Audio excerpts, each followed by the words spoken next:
Cool, everybody. If you are coming in off of the introduction to Antiscia video, welcome back. If not, this video essentially is meant to amend my commentary on an element of this week's forecast, which I overlooked and that I feel might be very important to address, as I'm probably going to be publishing this the day before the Mars-Pluto opposition goes exact. And it involves one of the lesser known concepts within astrology known as antiscia, which is why I just recorded a introduction to antiscia, which you may have already watched. And if not, and you don't know what antiscia are, I recommend going back and watching that video because, well, it's just very useful knowledge in general if you're practicing astrology at all. And it's an important component of what we're going to be looking at here today. And it's something I'm just going to be talking about a lot in general on this channel. So I highly recommend that if you're not familiar with the antiscia. And if you are, or you just want to dive into the juice, we can go ahead and get started. But we need to go back and look at the last time the part of the configuration that we're talking about here today occurred, and that is the antiscia between Mars and Uranus, and correspondingly the contra antiscia between Pluto and Aquarius and Uranus. Now, in order to contextualize this, we're going to take a look at an event chart.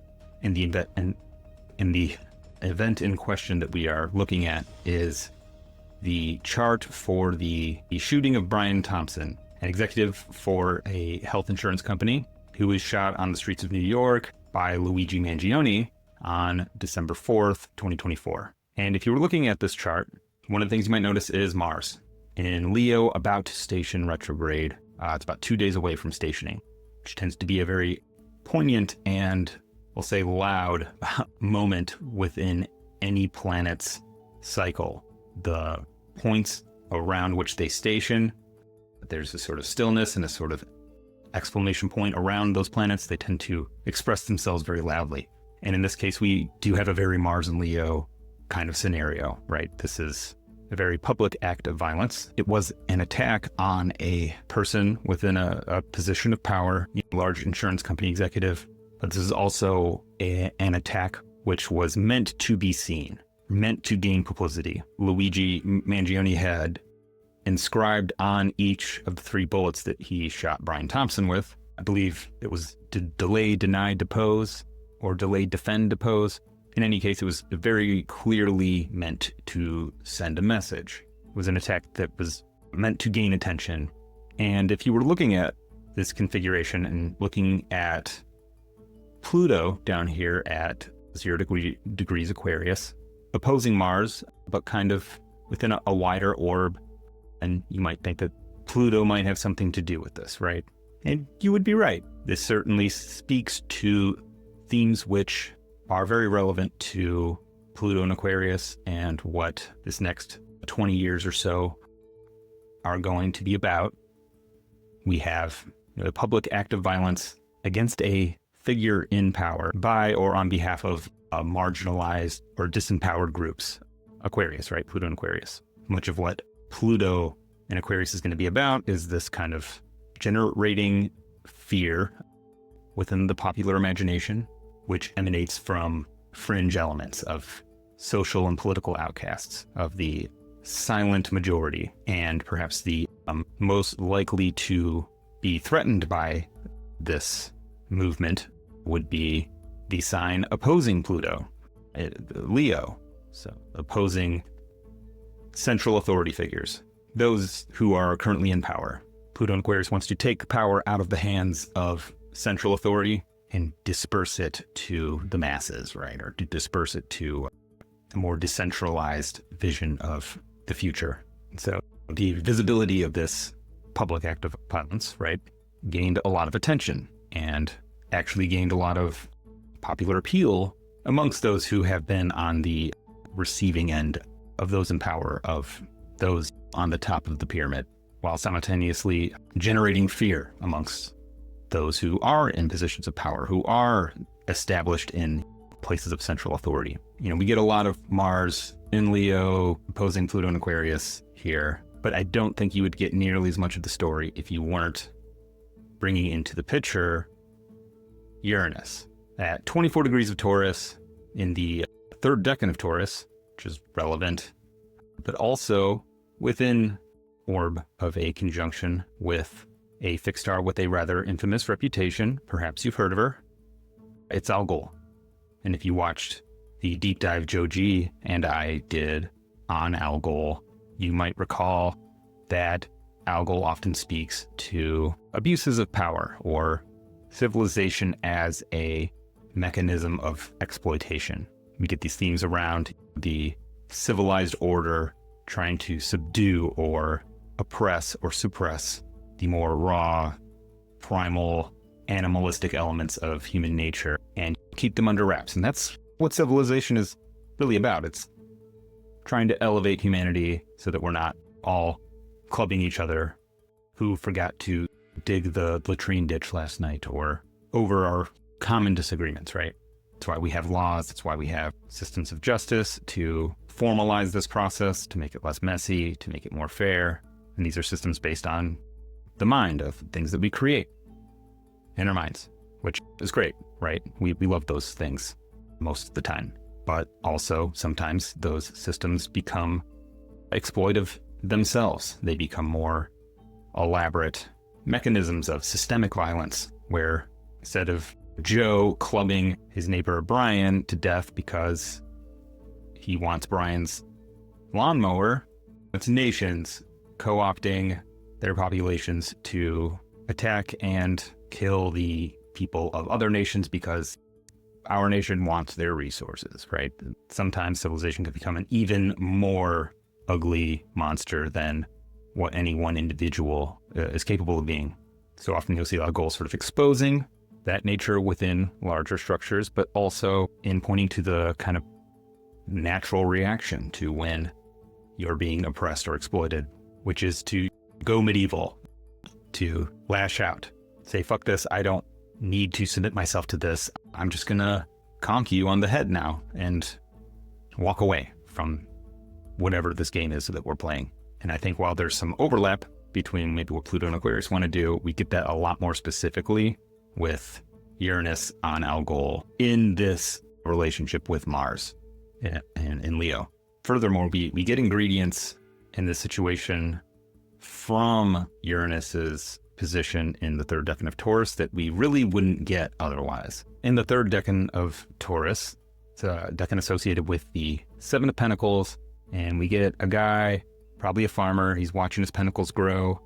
He maybe looks a little worried.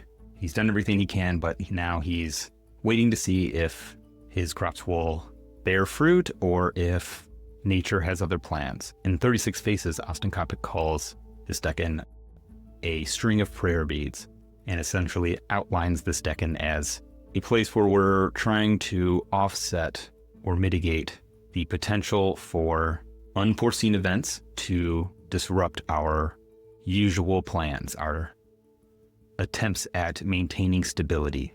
And he also, in the decans in 36 Faces, cites specifically insurance, buying insurance as a means of offsetting the kinds of disasters which might befall you if you are doing anything which you want to maintain stability with. If you own a house, you probably want to get homeowners insurance because you never know when a tree might fall on your roof and you need a new roof to be built. Or health insurance, right?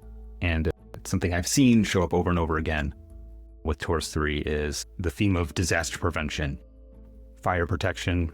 There's a lot of themes around health, preventative medicines, that kind of thing, but also very specifically insurance. So we get this health insurance thing, which is rather compelling that you really can't get anywhere else. On top of this layer of Algol, right, where we're needing to become monsters in order to fight against something monstrous, and perhaps taking the law into our own hands, or in this scenario, attacking a structural component of a larger institution or an element that is firmly entrenched and supported by civilization, right, at large. Mainstream society, certainly, but unfortunately, exploitive health insurance practices are not illegal. In fact, they're supported by the powers that be. And in this scenario, we have somebody going medieval, in a sense, attacking the civilization that props up these mechanisms of exploitation, however, also threatening and undermining that which we call society, the stable social fabric, by individuals taking the law into their own hands or attacking representatives of these institutions. We do get a transgression of civilized order, right? But it becomes especially threatening when it is approved of by the public at large. And I think we see this in the chart when we see Venus and Capricorn are just starting to separate from a trine with Uranus in Taurus. Venus rules Taurus, so she's supplying Uranus with the tools to destabilize civilization or to stoke rebellion and resistance against these oppressive mechanisms. Uranus conjunct Algol is very much deconstructive in its approach to society. It's trying to pull apart elements of civilization on some level. And Venus is saying yes, and maybe overseeing and cooperating with that in some way. There's a sort of affirmation of the idea that something maybe has to go, or something ugly has to be radically released. Venus is kind of looking at both of them and like, yeah, I think it's time, guys. So I think we get some of the popular appeal coming a bit from Mars and Leo, I guess, but also this Venus making this particular primeval act of violence against a figure which represents a system of exploitation, making it sexy, right? Luigi Mangionei he's definitely a controversial figure. There are a wide range of opinions about him, but one of the many things that have come up in popular discourse about him is that people think he's kind of hot, right? Now, before we jump into what I actually came to talk about, which is the Mars-Pluto opposition on April 26th, 2025, is that the moon here at 20 degrees of Capricorn is applying to a trine with Uranus. And what the moon does is it materializes things. It makes things real. If you're trying to make something specific happen and you're electing a chart for it, you want the moon to be applying to the planet, which speaks to the thing that you're trying to do, because the moon gives it a body. It gives it a sort of instant vehicle to manifest in. So we often will see different configurations of planets activate or show up in big events when the moon makes aspects to them. Now, when we look at the chart for the Mars-Pluto opposition, which I discussed during this week's forecast, you can see it, well, pretty clearly, because I wrote and read all over the chart, that if we calculate the distance from the solstice line, 0 degrees Cancer, to where Mars is, we get 33 degrees and 48 minutes. And then if we calculate the distance between Uranus and the solstice line, 0 degrees Cancer, we get 33 degrees and 55 minutes. This is a 0 degree, 7-minute orb. Guys, this is about as tight of an antiscia relationship as you can get. And because Pluto is exactly opposite Mars, we know that Pluto and Uranus are on each other's contra-antiscia. So what we have here is the potential for an event which, potentially has all the ingredients of Mars in Leo, Pluto in Aquarius, and Uranus in Taurus conjunct Algol. In fact, this time around, Uranus is even more conjunct Algol than it was last time. As Algol currently sits, it's not on this chart here, but it currently sits at around 26 degrees and change. So when we're looking at this is a pretty volatile cocktail, guys. I'm not sharing this to scare anybody or to freak anyone out, right? But it definitely looks like something that might take a similar shape to what we saw with the shooting of Brian Thompson. A public act of violence perpetrated by marginalized or disenfranchised figures, or on their behalf, or even against them, which might challenge the underpinnings of the social fabric in some way, or unleash the more primal instincts of the masses or of those in power. I don't really know exactly what this is going to do, but it does look kind of ugly, guys. I don't have to tell you. There are a few things that do mirror the Luigi Mangionei case. As with that, we had Venus in Capricorn, just separating from a trine with Uranus. Right now we have Venus in Pisces, separating from a sextile with Uranus.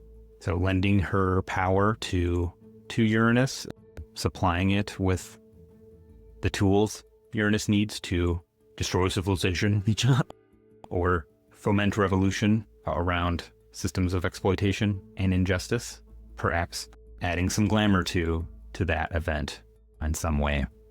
Perhaps on the plus side, we don't have the moon making an aspect to Uranus or really applying to any of the planets involved, which might be a saving grace, if you will, or maybe we don't get as much of a literal manifestation of this, at least not when it's this tight and exact. However, and this is what prompted me to go back and record this when we're looking at Monday, April 28th, we do get the moon conjoining Uranus, conjunct Algol.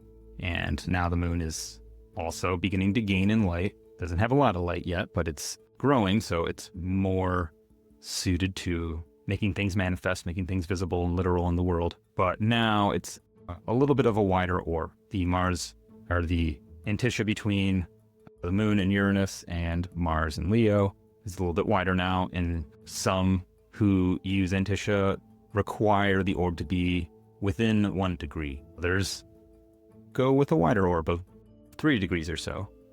I tend to go with the 1 degree rule, but I've seen those connections seem to be relevant within 2 or 3 degrees even. So I don't know, guys. Again, I'm not trying to freak anyone out, but I do gotta call it when I see it.